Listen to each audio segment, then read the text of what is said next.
کو قتل کر دیا، اور اللہ نے اسے سلطنت اور حکمت سے نوازا، اور جن جن چیزوں کا چاہا اس کو علم دیا۔ اگر اس طرح اللہ انسانوں کے ایک گروہ کو دوسرے گروہ کے ذریعے سے ہٹاتا نہ رہتا تو زمین کا نظام بگڑ جاتا، لیکن دنیا کے لوگوں پر اللہ کا بڑا فضل ہے کہ وہ اس طرح دفع فساد کا انتظام کرتا رہتا ہے۔ یہ اللہ کی آیات ہیں جو ہم ٹھیک ٹھیک تم کو سنا رہے ہیں، اور تم یقیناً ان لوگوں میں سے ہو جو رسول بنا کر بھیجے گئے ہیں۔ یہ رسول جو ہماری طرف سے انسانوں کی ہدایت پر مامور ہوئے، ہم نے ان کو ایک دوسرے سے بڑھ چڑھ کر مرتبے عطا کیے۔ ان میں کوئی ایسا تھا جس سے خدا خود ہم کلام ہوا، کسی کو اس نے دوسری حیثیتوں سے بلند درجے دیے، اور آخر میں عیسیٰ ابن مریم کو روشن نشانیاں عطا کی اور روح پاک سے اس کی مدد کی۔ اگر اللہ چاہتا تو ممکن نہ تھا کہ ان رسولوں کے بعد جو لوگ روشن نشانیاں دیکھ چکے تھے وہ آپس میں لڑتے، مگر اللہ کی معیشت یہ نہ تھی کہ وہ لوگوں کو جبراً اختلافات سے روکے۔ اس وجہ سے انہوں نے باہم اختلاف کیا، پھر کوئی ایمان لایا اور کسی نے کفر کی راہ اختیار کی۔ ہاں، اللہ چاہتا تو وہ ہرگز نہ لڑتے، مگر اللہ جو چاہتا ہے کرتا ہے۔ اے لوگو جو ایمان لائے ہو، جو کچھ مال متاع ہم نے تم کو بخشا ہے اس میں سے خرچ کرو، قبل اس کے کہ وہ دن آئے جس میں نہ خرید و فروخت ہوگی، نہ دوستی کام آئے گی، نہ سفارش چلے گی، اور ظالم اصل میں وہی ہیں جو کفر کی روش اختیار کرتے ہیں۔ اللہ وہ زندہ جاوید ہستی جو تمام کائنات کو سنبھالے ہوئے ہے، اس کے سوا کوئی خدا نہیں ہے، نہ وہ سوتا ہے اور نہ اسے اونگ لگتی ہے۔ زمین و آسمان میں جو کچھ ہے اسی کا ہے۔ کون ہے جو اس کی جناب میں اس کی اجازت کے بغیر سفارش کر سکے؟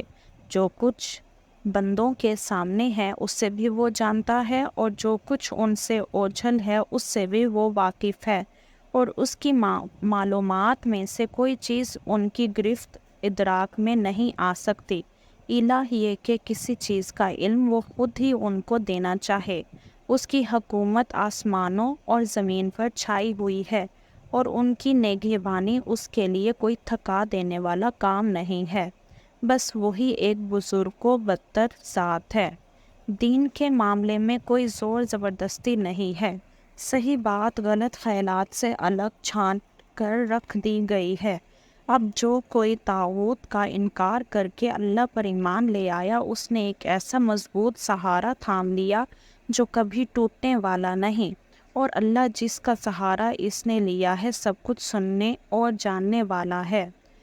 جو لوگ ایمان لاتے ہیں ان کا حامی و مددگار اللہ ہے، اور وہ ان کو تاریکیوں سے روشنی میں نکال لاتا ہے، اور جو لوگ کفر کی راہ اختیار کرتے ہیں ان کے حامی و مددگار طاغوت ہیں، اور وہ انہیں روشنی سے تاریکیوں کی طرف کھینچ لے جاتے ہیں۔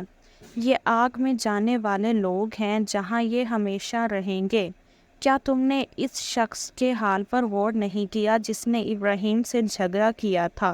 جھگڑا اس بات پر کہ ابراہیم کا رب کون ہے، اور اس بنا پر کہ اس شخص کو اللہ نے حکومت دے رکھی تھی۔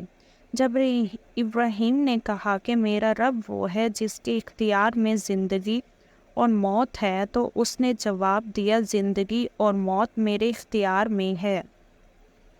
ابراہیم نے کہا، اچھا، اللہ سورج کو مشرق سے نکالتا ہے تو ذرا اسے مغرب سے نکالنا۔ یہ سن کر وہ منکر حق ششدر رہ گیا، مگر اللہ ظالموں کو راہ راست نہیں دکھایا کرتا۔ یا پھر مثال کے طور پر اس شخص کو دیکھو جس کا گزر ایک ایسی بستی پر ہوا جو اپنی چھتوں پر اونگھی گری پڑی تھی۔ اس نے کہا، یہ آبادی جو ہلاک ہو چکی ہے اسے اللہ کس طرح دوبارہ زندگی بخشے گا؟ اس پر اللہ نے اس کی روح قبض کر لی اور وہ 100 برس تک مردہ پڑا رہا۔ پھر اللہ نے اسے دوبارہ زندگی بخشی اور اس سے پوچھا، بتاؤ کتنی مدت پڑے رہے ہو؟ اس نے کہا، 1 دن یا چند گھنٹے رہا ہوں گا۔ فرمایا، تم پر 100 برس اسی حالت میں گزر چکے ہیں۔ اب ذرا اپنے کھانے اور پانی کو دیکھو کہ اس میں ذرا تاخیر نہیں ہوئی۔ دوسری طرف ذرا اپنے گدھے کو بھی دیکھو کہ اس کا پنجر تک وسیرا ہو رہا ہے، اور یہ ہم نے اس لیے کیا کہ ہم تمہیں لوگوں کے لیے ایک نشانی بنا دینا چاہتے ہیں۔ پھر دیکھو کہ ہڈیوں کے اس پنجر کو ہم کس طرح اٹھا کر گوشت پوست اس پر چڑھاتے ہیں۔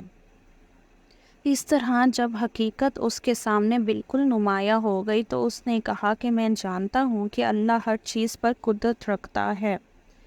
اور وہ واقعہ بھی پیش نظر رہے جب ابراہیم نے کہا تھا کہ میرے مالک مجھے دکھا دے تو مردوں کو کیسے زندہ کرتا ہے۔